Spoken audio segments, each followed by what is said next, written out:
Day 1283 of the war. The U.S. has now officially been declared that it will hand over 350 ERA missiles to Ukraine. These are long-range missiles created specifically for Kyiv. The U.S. Department of State approved their sale. According to the media, new missiles can be delivered in about a month and a half. Details of the strike have become known. 19 people died, dozens were injured, and these numbers, unfortunately, continue to increase. Many agencies have suffered, including the representation of the European Union and the Radio Freedom Office. Strikes are successful, goals are destroyed, said Dmitry Peskov. The West suddenly reacted to strikes on peaceful citizens and discussions broke out in the White House. Russian air forces are intensely bombing Pokrovske, Lyman, Siversk, and Sumy directions with planning air bombs. This is important, researcher Clement Molin believes, as the concentration of airstrikes almost always follows an offensive in one or another sector. For the first time, Russians used an unmanned vehicle or sea drone at least, significantly harming Ukraine's reconnaissance ship. Ukrainians have done no harm. Long-range FPV drones GOR hit a Russian cruise missile Kalibr, forcing total retreat. Russian men continue to sign contracts, often under the threat of punishment. The result is an agreement told to them by their mother, who was left without a feeder and no pay. True Balabanov-style region is being observed, and its mother died at the grave of the dead soldier. Another day later, another son died of stress and exhaustion due to chronic conditions. This war collects its bloody victim without pause, including among Russians. All this and more in today's Fresh Report, which you can support with your like, comments, and subscription to the channel. Subscriptions are especially important for YouTube algorithms. This is an important indicator, so don't forget to subscribe to spread the video. As a result of a massive strike on Kyiv using UAVs, missiles Kinjal, ballistic missiles, and cruise missiles, 19 civilians died, among which 4 children. Another 38 people were injured, of which 10 children, reported the head of the city administration, Timur Tikashenko. According to the Minister of Domestic Affairs Igor Klemenko, 10 people are considered missing. More than 20 locations in Dornetsk, Dniprovsk, Solominsk, Shevchenkovsk, Golosevsk, Obolomsk, and Desnyansk districts of the city were damaged. In the Dornetsk district, an entrance to a 5-story building collapsed and people still remain under the rubble. About 500 rescuers and 112 vehicles were eliminated from the incident. The channel Bitely recorded a video chronology of strikes on a 5-story building. The videos are posted on the channel. The author asks to spread them across the foreign audience. Balls arrive around 3:00–3:30 p.m. After an hour, the first reports of destruction appear from the 1st to the 5th floors. The girl is in a pajamas immediately after arrival. The start is 6:00 p.m. A photographer Konstantin and Vlad Liberov arrived at the scene. People under the rubble scream, "Help, help, help!" The scale of the destruction is visible and there are no houses. First reports of victims, 3 people, among which a child. Rescuers on site extinguish the fire, look for survivors. 8 a.m. Volodymyr Zelensky posts a video and forces the world to react, particularly to Hungary and China. By this point, it's already known about 8 killed, filming a destroyed building with a high point in the city's panorama. 10 a.m. disruptions are being dismantled, carrying killed people. 12 have been killed, among which 3 children, the smallest being 2 years old. Among the destroyed house, many housing units burned down. Half a day has passed, people have gathered around the house, waiting for news. Maybe someone will still make it alive. 14 have died, 4 children, reports Bitely. In the strike, the mission building in Ukraine was also damaged. This demands punishment not only from the EU, but also from the world, said Ukrainian Foreign Minister Andriy Sybiga. The office of the Kyiv Radio Liberty Bureau was also damaged, with windows taken out in several facilities, equipment damaged, and the business center, where the office for the Ukrainian Truth outlet is located. In both cases, fortunately, there were no casualties and injuries. The office of the British Council received serious damage and is now closed for an uncertain time. Sorting, the logistics company New Post, also suffered a blow, and 3 employees were injured. Volodymyr Zelensky gave a clear response to the night attack on Kyiv and to everyone in the world who has been calling for a ceasefire and real diplomacy for weeks and months. He also wrote what is expected of the actions of the authorities of China and Hungary. The Russian Ministry of Defense reported, as usual, on the successful strike on the high-precision weapons at the military-industrial complex and the Ukrainian Military Air Force. Kremlin also reported strikes on Kyiv. The special military operation continues. Said Dmitry Peskov, "You can see that strikes continue on infrastructure infrastructure sites, often from the Russian peaceful infrastructure of the Kyiv regime. Its tasks are being carried out by Russian armed forces. It, as stated, continues striking military sites near military infrastructure. What military infrastructure or what military vicinity? Is it a 5-story building or an office or a business center? Peskov did not specify. Z-channels have always tried to legitimize strikes in the center of Kyiv. For example, runaway Latvian military blogger Kirill Fedorov indicated that near the site of the strike in the center of Kyiv, the site of the company Ukr Spec System, produced by UAV manufacturer Shark. The first strike took place at least 150 meters from the building on Zhelianskaya Street, 3032. Secondly, on Ukrainian sites of the Baranda announcement, it is seen that this is a small facility, equipped for offices where, of course, no production of drones will be placed. This is just a legal address. After all, this is still the center of Kyiv, a cloud hiring, as in any capital, not an industrial zone on the outskirts, where it would be more logical to install a drone workshop. This is not to say that, just in human terms rather than in international law, any strike in an aggressive capture war is criminal wherever it may be, even on military units, but here it was hit exclusively on civilian facilities. On the night of August 28, a missile strike was inflicted on the Bayraktar plant in Kyiv. This was reported by Igor Zinkovich, co-founder of the OO Varta 1 and deputy to the Lvov City Council of the 8th Unit. According to him, 2 strikes were recorded, causing significant damage to the plant's production capabilities. The exact volume of the destruction is currently being clarified. Despite the war and the previous attack, the company invested in tens of millions of its own assets, conducted training of personnel, and was preparing for production. Most of the capabilities were almost ready to work, and the main personnel finished preparing, said Zinkovich. He also noted that this is already the 4th attack on the plant in the past 6 months. Clash Report reports that drones Jaran 3 were used in the attack on Kyiv and publishes photos of the UAV and its components. It is noted that the drone is equipped with a PBS TJG engine from the Czech company PBS Velkobytes, located in the engine block of the SV400 Pro Chinese routes. A German fuel system vehicle, the Bosch 580 usually used in civilian vehicles, was also detected that night. That night, a critical infrastructure in Vinnytsia Oblast was attacked. As a result of hitting energy facilities, 60,000 residents in 29 settlements were neglected, local authorities reported. Residents and houses were damaged. Informations about the injured didn't come. From a massive Russian air attack and the depletion of railway infrastructure in Vinnytsia region, some trains were letting in with delays, reported the official telegram channel Ukrsevznitsa. Part of these trains reached the bypass of the damaged sector, the trains already under the reserve refineries. Earlier, starting around 1 p.m. on August 28, local monitoring pages reported a massive air attack on Kazatin in Vinnytsia region, along with strikes on Sound cities and a large fire that broke out there. Kazatin is a key station on the Southwestern Railway, and likely the strike affected the city caused a failure in the train movement schedule.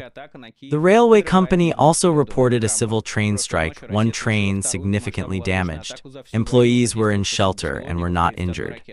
U.S. Special Representative for Ukraine Kit Kellogg stated that a Russian attack on Kyiv droned Donald Trump's peace of mind. Last night, Russia carried out a second airstrike across the entire war, affecting 600 drones and 31 missiles. Targets were not soldiers or weapons, they were live areas of Kyiv. Citizenship flights, ECE offices in the UK, as well as civilians were blown up, Kellogg wrote during the occupied Twitter, and published photos of the injured and destroyed in the result of a Russian strike on Kyiv, which hit their homes. These war-hitting attacks threaten the world, which the U.S. president aims for, said Trump's special representative. Everything is true, but what Trump himself intends to do, and whether he intends it at all, is another matter. A large number of European leaders also spoke out about this attack, calling it, in fact, absolutely horrific and completely far from peace. As for the actions of the U.S. itself, rumors in the media confirmed. The U.S. State Department approved the possible sale of Ukraine unmanned aerial missiles corresponding to a budget of $825 million, according to the Ministry of Defense's Military Cooperation Committee of the United States. 3350 long-range missiles from the same navigation systems to protect from interference will be delivered. Pilots to hang them up, protective equipment, supplies, consumable materials, technical service, repair, personnel training, engineering, and logistics support will be provided. The deal will be financed through the funds of the Netherlands, Norway, as well as the American program Foreign Military Fund. The ERAM is an air-to-air missile with a large range of air-to-earth class, designed for hitting ground and sea targets. The ERAM missiles can be used in F-16, MiG-29, and Su-27 aircraft, which is very good because they represent exactly the type of air defense Ukraine has. They can strike enemy missiles, air defense systems, and sea targets. The range is up to 250 cm, meaning about 450 km. The combat unit weight is 250-260 kg, available either with armored vehicles or with fragmented range missile systems.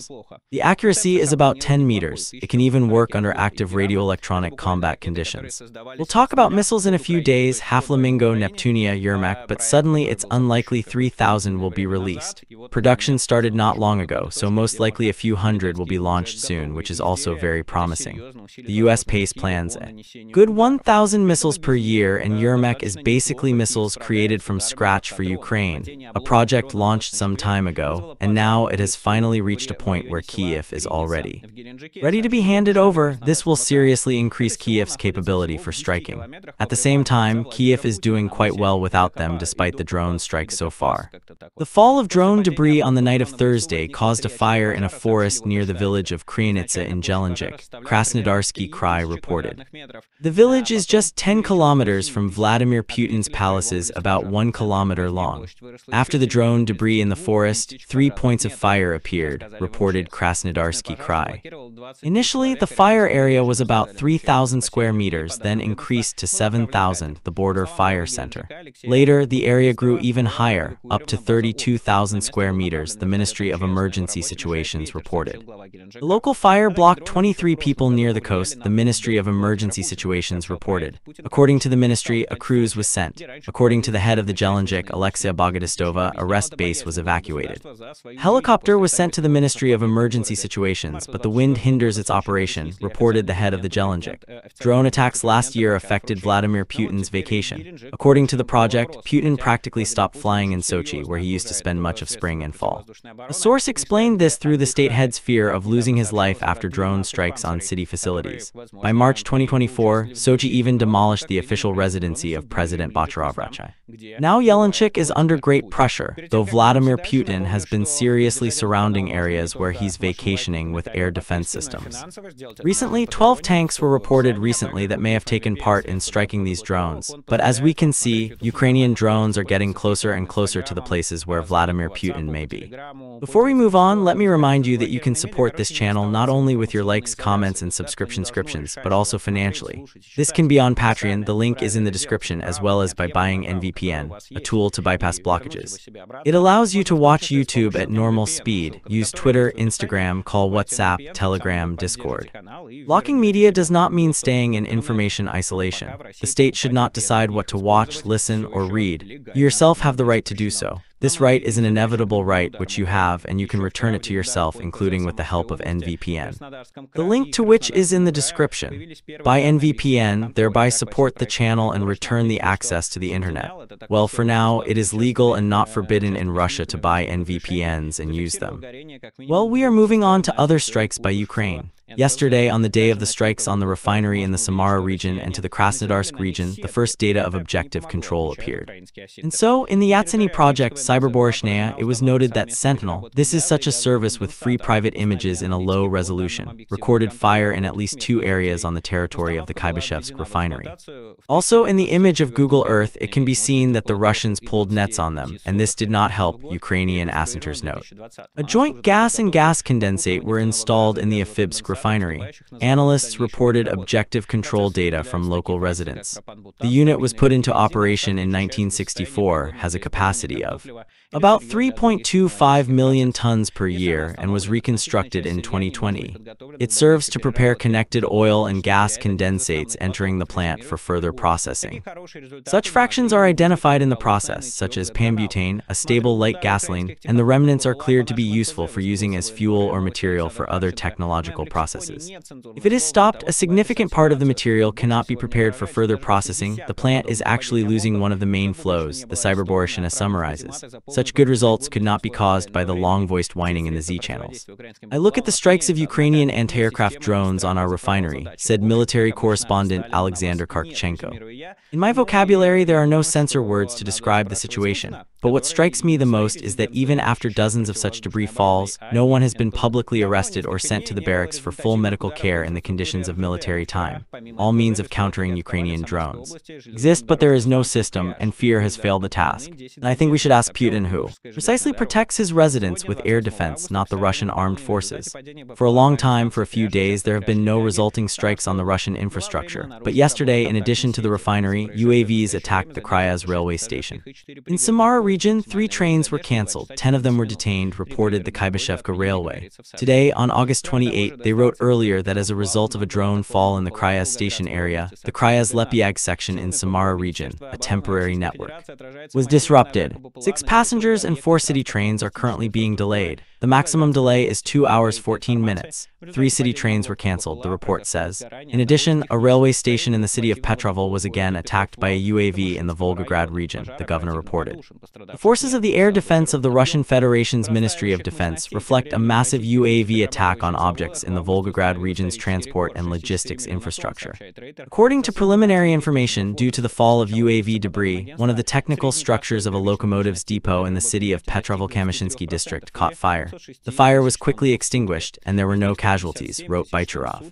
The volume of pre-staffed capabilities, meanwhile, on Russian oil processing plants has reached a historical record in August, 640,000 tons, reports Reiter, citing assessment of industry sources. Since the beginning of the month, according to the agency, the average initial capacity for oil processing reached 23%, or 206,000 tons per day.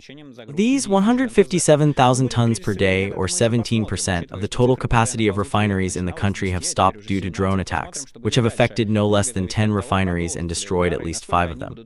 Nevertheless, Reiter sources say that a comparable drop in production of fuel in the country will not happen. According to them, oil companies reduced the output in August only by 5%, since the problems at the injured factories were compensated for by increasing the load of the current refineries. Well, whether there will be a crisis or not, we will see. Considering that the numbers are constantly crawling up, the start was 10 and now it's 17, we'll see what happens next. It depends a lot on whether the strikes will continue and how successful they will be. And if Flamingo, Neptune, and Yermak are connected to them, the situation could change even more seriously. Already now, the price for gasoline is breaking all historical records, and part of the regions have almost no fuel left. The Russian economy is also hard to achieve even the most cautious forecasts of central bank on the pace of growth this year, writes Bloomberg, with a link to the last data of the authorities and the assessment of the analysts.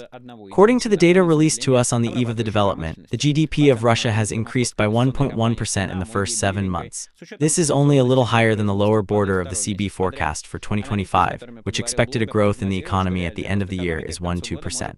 The CB forecast is the most conservative of the Russian authorities' official forecasts. In July, the GDP dropped to 0.4% compared to June 1. Production growth also slowed down from 0.5% to 7% from 1.9% against the backdrop of a slowdown in industry management. According to Moscow's investigation company, FINA analyst Olga Belinka, due to the seasonal nature of production, the second month in a row is falling. Analysts who Bloomberg spoke to predict that real economy growth by the end of the year may not reach the low CB limit of 1%. Expected Russia's bank to accelerate growth rate in the second half of the year, which is difficult to agree to with the growing influence of a tough money-on-credit policy, said Dmitry Peskov, director of investing in Moscow company Astra Asset Management. He predicts the rate of GDP as of the year at about 0.7% if the current rates remain the same.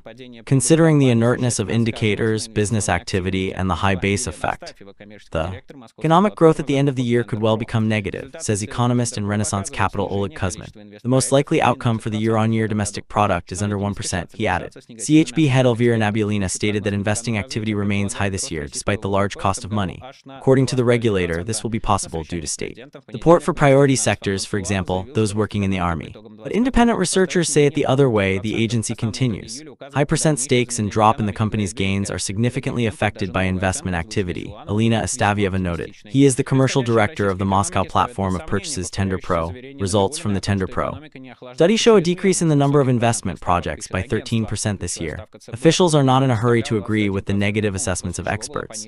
The current forecast by Economic Development estimates the growth of the Russian GDP this year to be as much as 2.5% at the meeting with the president. Monday, the Minister of Finance Fantin Siluanov stated estimated that the growth of the economy as of 2025 will be at least 1.5%. The main results of July indicate further slowdowns in the economy, says Barinko. At such rates, even a new assessment voiced by Siluanov seems very optimistic. What is happening in the Russian economy raises doubts. Nabalina's repeated statement that the economy is not holding excessively for high percent stakes, the agency writes. The key SB ratio until June was 21%, after which it was reduced to 18%. Now there's another nuance. If we remove it from the report, Russia has already returned completely from the recess, but we'll discuss this in detail on the next Sunday with Vladimir Milov. Administration-wise, inflation has returned, based on which the SB has been celebrating for the last 5 weeks. However, more and more signs indicate that this was a seasonal phenomenon which will not trace in the coming fall, and inflation will return in its entire volume. Hungary forbade entry into the country's territory and overall the Schengen zone to the commander of Ukraine's armed forces, the drone force, who is considered responsible for strikes on the oil refinery in Denmark. Hungarian Foreign Minister Peter Sayer stated this in a video posted on his Facebook page, not nicknamed Commander. The entry states that it is about the commanding forces of drone forces, the Ukrainian armed forces Robert Madyar abroad. On Sayer's statement, the head of the Ukrainian ministry, Andriy Sybiga, responded, pointing out that publishing something like this after Russian shelling is empty and that Ukraine must take mirror measures. Madyar responded as deep state writes instantly. Emotionally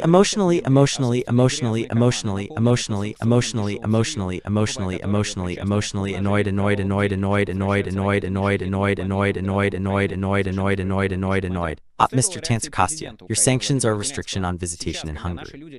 And I'll come to my father's homeland after you. There are enough real smugglers in Hungary and someday you'll pay back. Because of the Schengen restrictions, don't take on yourself more than you can pull. You're strange in humor and the special agents aren't in the top 10, so for now, stay in line. The commander emphasized that real smugglers in Hungary will probably say their word later. And the populism of the current government on the topic of friendly, meaning oil pipeline, covers the advantage of trading cheap sanctions on Russian oil. You protect not sovereignty in Hungary, but your own dirty pockets filled with sanctions on cheap raw materials.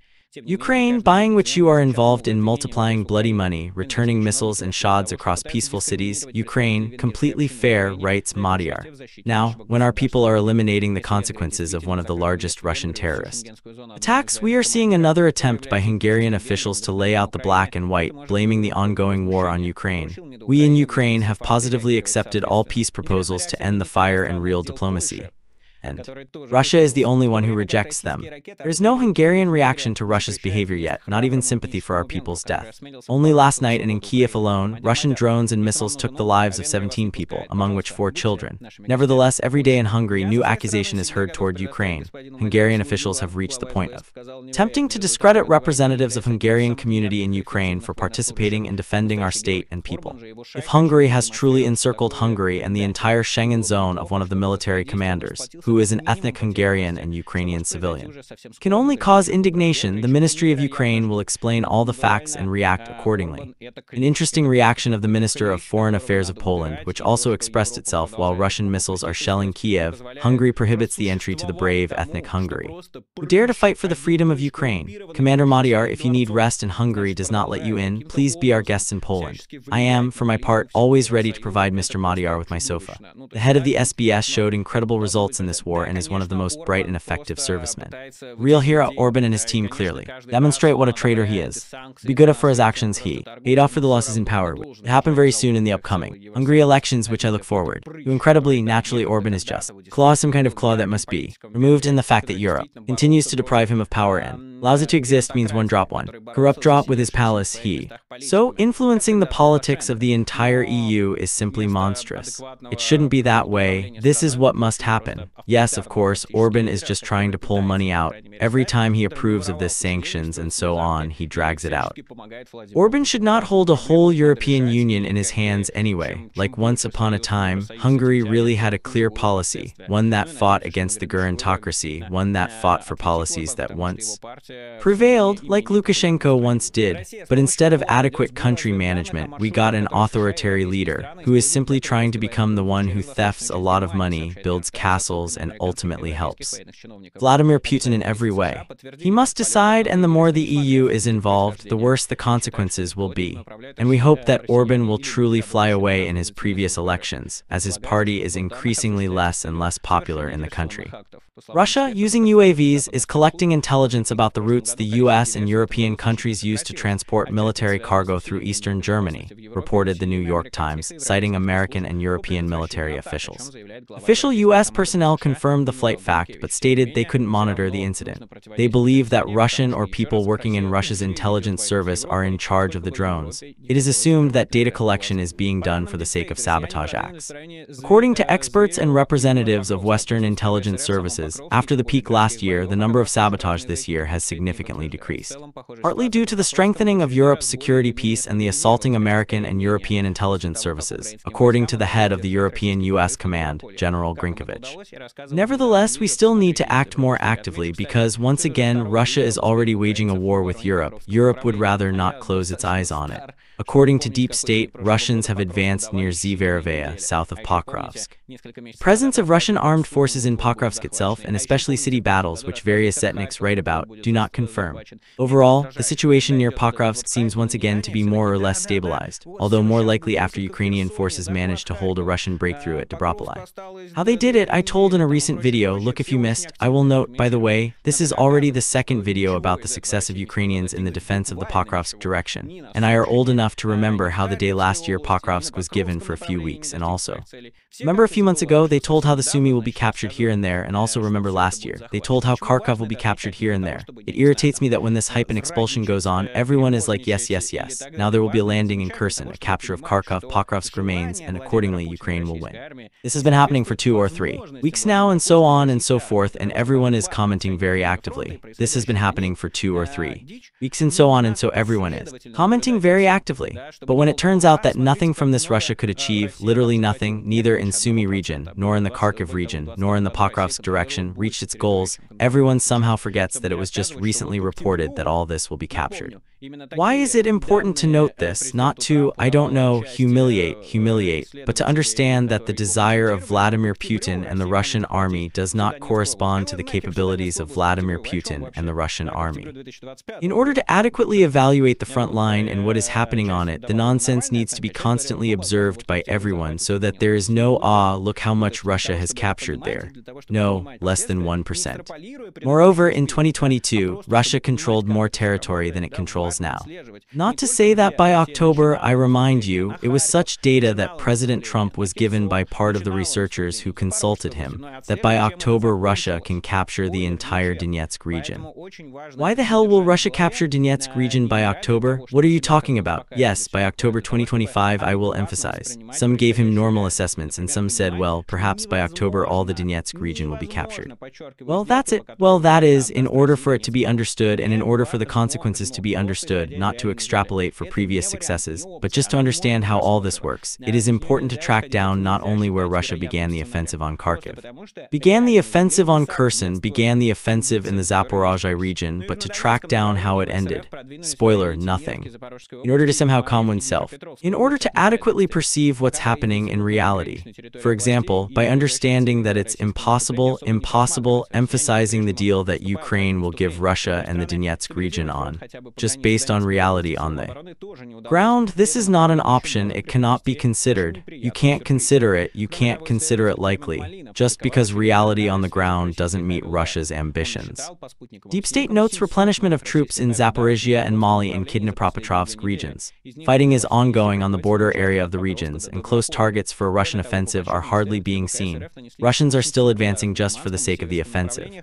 On the other hand, stabilizing the front at least along the Donetsk region by defense forces was also unsuccessful, and this direction could still present very unpleasant surprises. Additionally, researcher Clement Molin published another analysis of the latest Russian airstrikes. According to satellite images, 700 new Russian airstrikes in the Pokrovsk direction over the past 2 weeks, of which more than 80 are in the area from Pokrovsk to Dobrapilya. Additionally, according to analysts at the Russian Air Force, they carried out another 800 strikes in the Lyman and Siversk directions and 2,800 in the Sumy border. During the analysis, he concluded the following reactivity. activity. Russia has increased activity the airstrikes in the north and west of Lyman. Russia is bombing the bank of the Siversk Donets River near Siversk. Russia has continued mass strikes toward Pokrovske Konstantinov with about 324 airstrikes per week. These patterns are especially important, as experience shows that Russian forces are actively striking where Russian forces intend to advance. Clement Molin has already predicted Russian activity in the area where the Dobrapilya breakthrough occurred just a week later, so we need to pay attention to that too. As reported on August 28, 2025, the Russian Ministry of Defense, using a fast-moving, unoccupied vehicle in Ustrik Dunai, carried out a strike on the average intelligence ship Simferopol of the Ukrainian Ministry of Defense, resulting in the attack by a Ukrainian ship, Zatnu.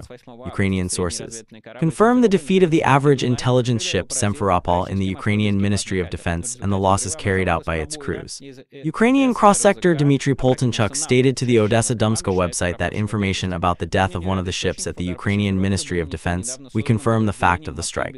Currently, restrictions are being applied to the aftermath of the attack. A vast portion of the crew is in safety. Searches continue for several naval troops. Unfortunately, one crew member was killed, several were injured. According to Dumska Resource, the incident occurred late on August 28.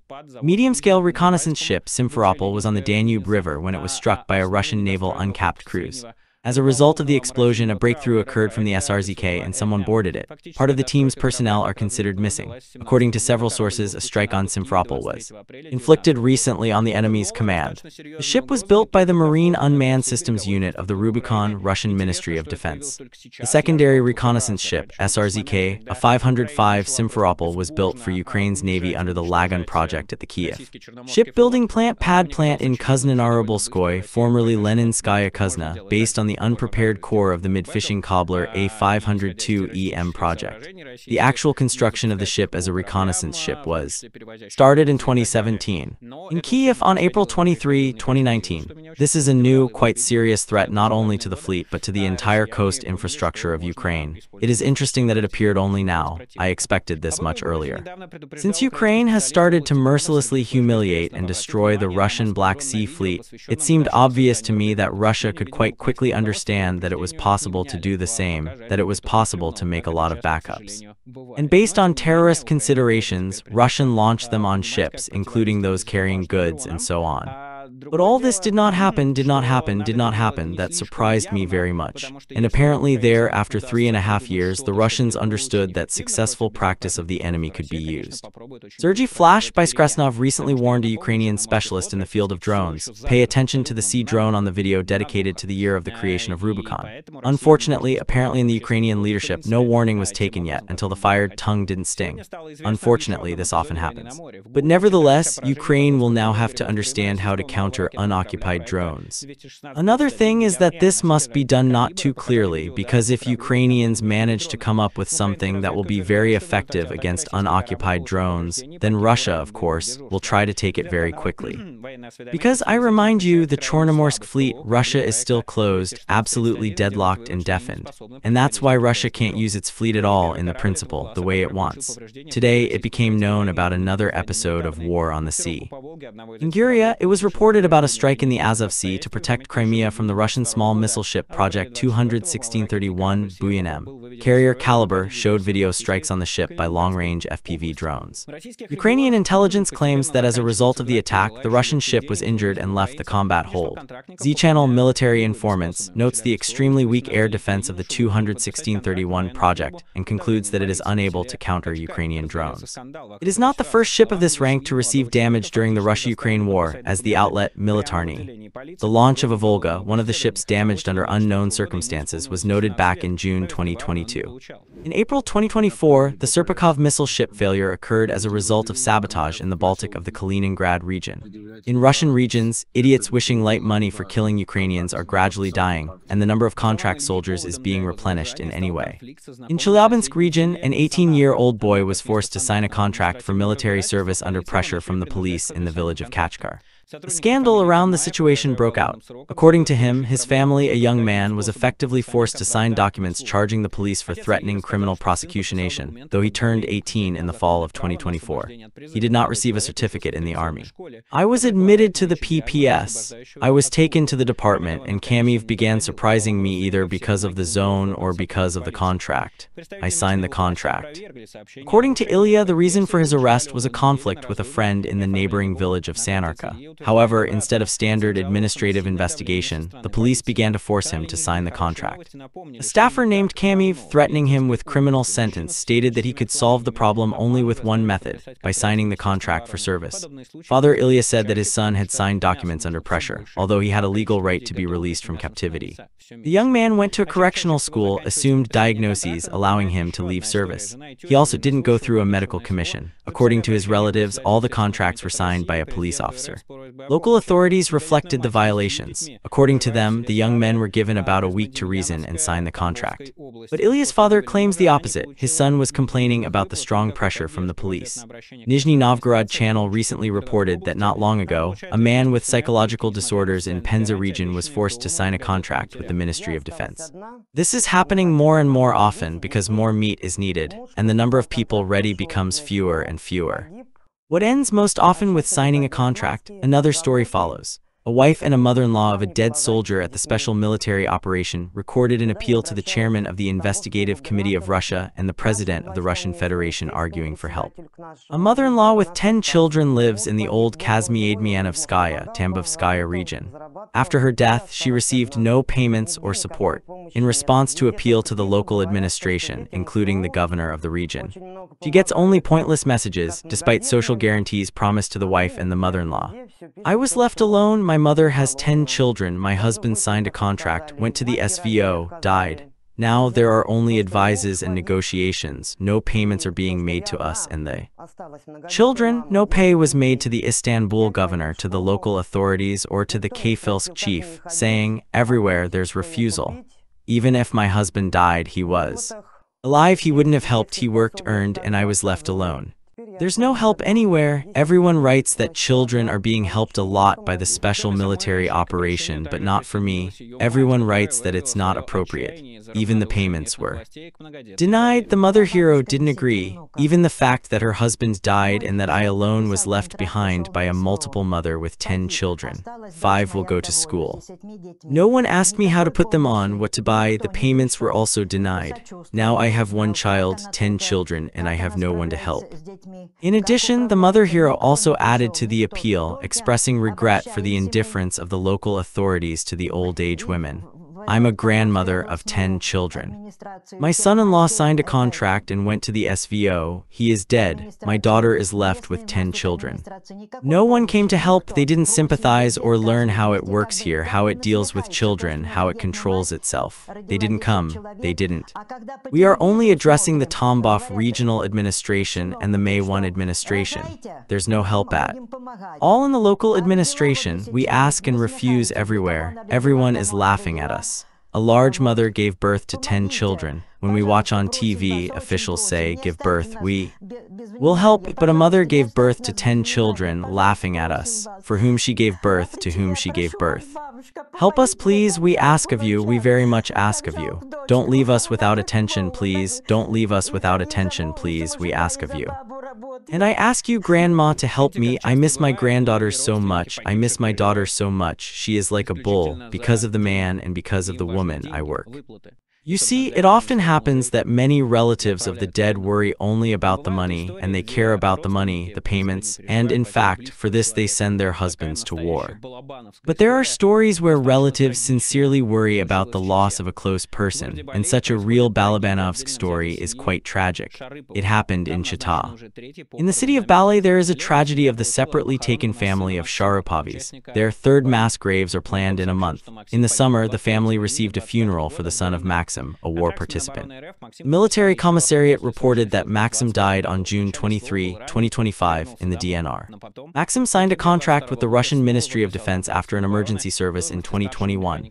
At first, he was wounded at the SVO and returned home. But then, in October 2022, he again signed a contract with the Ministry of Defense in the position of senior driver of the tank. The body was brought home and buried in July. The family suffered a terrible death of their son. 40 days later, the cemetery brigade found the body of his 50-year-old mother, Olga Sharapovna.